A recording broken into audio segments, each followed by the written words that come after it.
মিনিটৰ মূৰে মূৰে 4টাকৈ ভূমিকম্প। তাজপথৰ দৰে হৈ পৰিছে এটা এটাকৈ বিল্ডিং। কি হ'ব গৈ আছে বাৰু?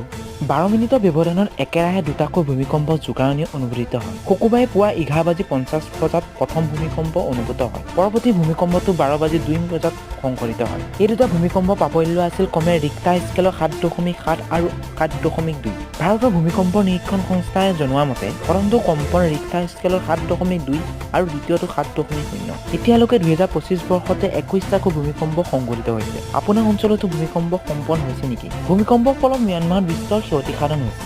তাজপথৰ দৰে হৈ পৰিছে কেইবাটাও অট্টালিকা। ম্যানমাৰত ভূমিকম্প মাত্ৰা ৰিক্টাৰ স্কেলৰ 7.7। তাজপথৰ দৰে হৈ পৰিছে এটা এটাকৈ বিল্ডিং। এনে হ'ব গৈ থাকিলে কি হ'ব বাৰু?